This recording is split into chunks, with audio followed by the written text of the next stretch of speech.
Assalamualaikum dan salam sejahtera. Perdana Menteri Anwar Ibrahim tidak ada formula untuk menyelesaikan masalah ekonomi Malaysia.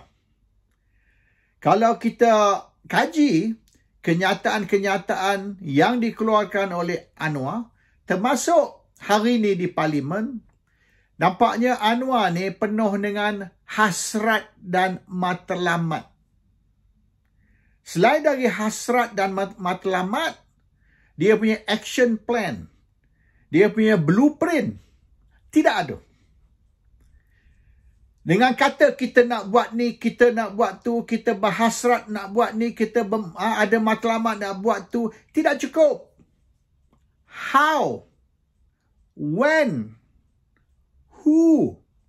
Ini semua perlu dijawab. Dan Anwar Ibrahim tidak ada jawapan. He just tells us what he hopes he will do. Itu pun harapan saja. Tidak ada jaminan yang benda ni semua akan berjaya. Sebab Anwar tidak melihat kepada the global situation. Situasi global teruk. And banyak faktor-faktor ni akan ditentukan oleh apa berlaku di misalan di Ukraine. Bagaimana tentang peperangan di Ukraine? Sekarang nampaknya China dah support Russia. Dan the latest is North Korea.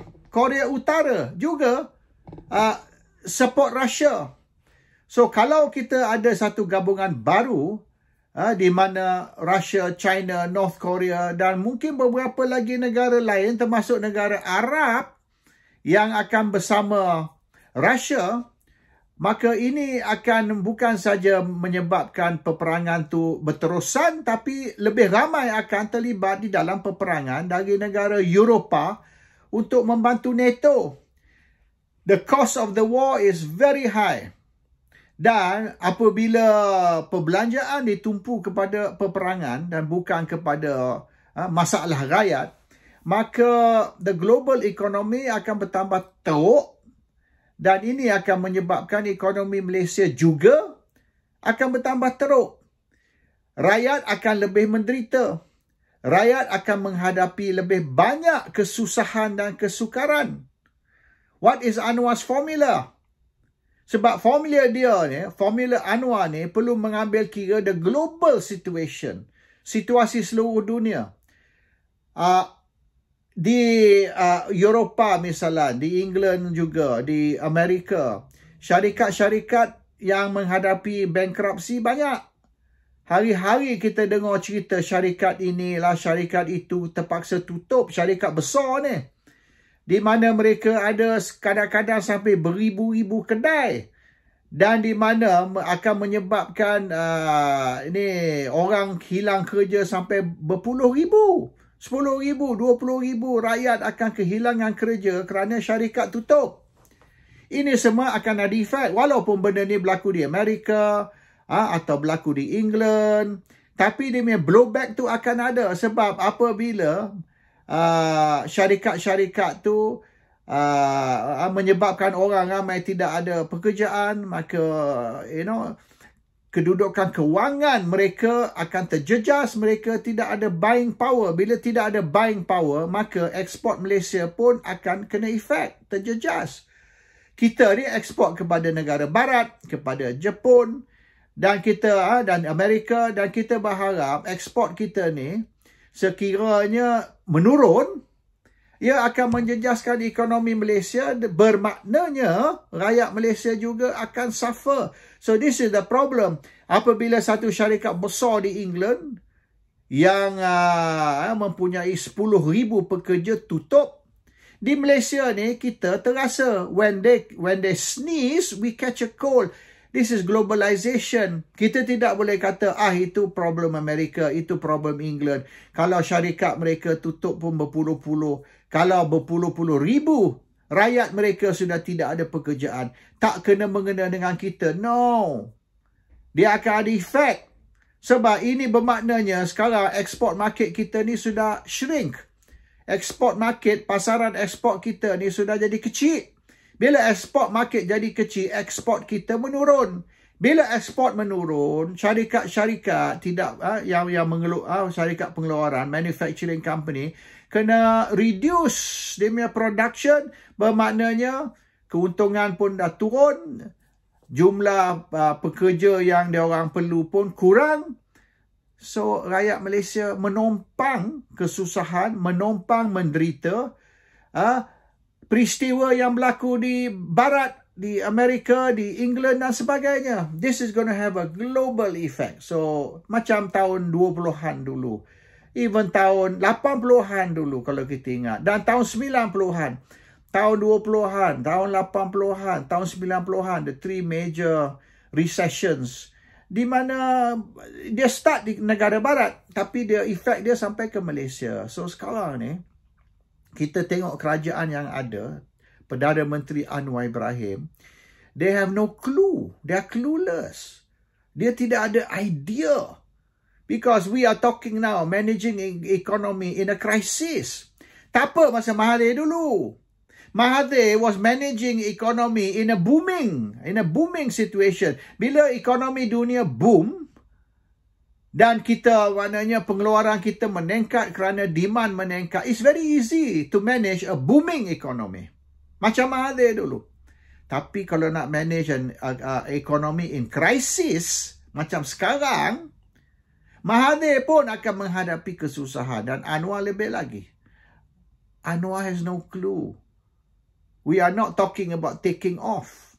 Taking off is easy. We are talking about crash landing. Are you clever enough to manage a crash landing? This is the problem. We are not taking off. Okay? We are crash landing. Mahathir, he managed taking off. Tapi Anwar has to manage crash landing. A very different scenario. So sekarang ni Anwar cakap banyak. Everything dia cakap ialah politik. Dia tidak ada clue langsung cara mana nak mengatasi masalah ekonomi Malaysia. Dan when you want to manage a crash landing, you have to be brutal. You tak boleh main populist politics. Populist politik, kita hapuskan tol, kita hapuskan GST, kita bagi ini free, kita bagi itu free, kita bagi grant. Tak boleh. We have to be brutal to manage a crisis, an economy in crisis, an economy that's crashing. Tapi Anwar dia nak jadi populis. The first big mistake dia orang buat dulu, Pakatan Harapan, dia orang hapuskan GST. After dia orang hapuskan GST, dia terpaksa curi berpuluh bilion, 40, 50 billion, dia kena curi dari Petronas untuk cover shortage. Petronas sekarang pun, bukan macam dulu. Petronas pun menghadapi masalah. So the problem now is, kalau Petronas ni, duit dah kering, macam mana Petronas nak bagi sampai berpuluh-puluh bilion? Dan dividen dari Petronas meningkat. Mereka terpaksa meningkat bayaran dividen kepada kerajaan apabila pendapatan menurun. This is worse. Petronas income going down. Petronas dividend going up. Kalau dia punya income naik, dividen naik, okey. Tapi bila income turun, dividen naik, Petronas is living on borrowed time. Petronas pun akan menghadapi masalah tidak lama lagi dan mereka tidak boleh maknanya nak beri begitu banyak dividen kepada kerajaan untuk menampung kekurangan hasil disebabkan GST dihapuskan. Ini semua faktor. Dia bukan satu faktor. Dia banyak faktor. Isu GST, isu hasil minyak, isu peperangan di Ukraine dan banyak lagi yang akan menyebabkan Malaysia pun menghadapi kesusahan. Malaysia pun akan menghadapi krisis. Dan dasar-dasar Anwar untuk menjadi Perdana Menteri yang popular dan melaksanakan dasar-dasar populis, ini akan menghancurkan ekonomi Malaysia. Dan akhirnya rakyat akan bertambah susah oleh kerana kita ada seorang Perdana Menteri macam Anwar Ibrahim yang hanya buat benda-benda untuk mendapat populariti yang tidak dikaji dengan betul on the long term. Economic crisis cannot be short term. Kita tak boleh plan 6 bulan setahun. Kita kena plan 5 tahun. Macam mana Anwar nak plan 5 tahun? Ya, apabila dia tak ada clue langsung on how to do long term planning. Banyak negara apabila dia fokus kepada long term, dia kena sacrifice short term. Short term kena sacrifice for the sake of long term. Kalau you rasa short term you nak mencapai semua, bermaknanya you do short term, you sacrifice long term. Long term, Malaysia akan lingkup. Sebab kita tumpu kepada short term. Kita nak survive long term, kita kena sacrifice short term. Anwar tidak akan sacrifice short term sebab dia nak jadi popular. Dan dia tahu kedudukan dia sebagai Perdana Menteri tidak stable. PKR tak cukup kerusi. Pakatan Harapan pun tak cukup kerusi. Mereka bergantung kepada Barisan Sabah dan juga Sarawak. Maknanya parti lain. Dan kalau mereka tak puas hati dengan prestasi kerajaan ataupun dengan prestasi ekonomi Malaysia, kalau rakyat bertambah susah dan rakyat ni dah lagi marah dari sekarang, maka mereka pun Sabah Sarawak terpaksa keluar dari kerajaan untuk nak menyelamatkan parti mereka. Sebab kalau ekonomi Malaysia ni collapse, semua yang dalam kerajaan akan disalahkan. Everyone will be blamed. So Sabah Sarawak tidak akan sanggup terima blame atas kesilapan dan kebodohan kerajaan pusat yang dipimpin oleh Anwar Ibrahim. So be careful. The end is coming. Dan the end will be decided oleh sejauh mana rakyat ni menderita menghadapi kesusahan ekonomi, sejauh mana rakyat ni tak ada duit dalam poket. Most revolution lah, baik the French Revolution, Bolshevik Revolution, the Cuban Revolution, tak kisahlah.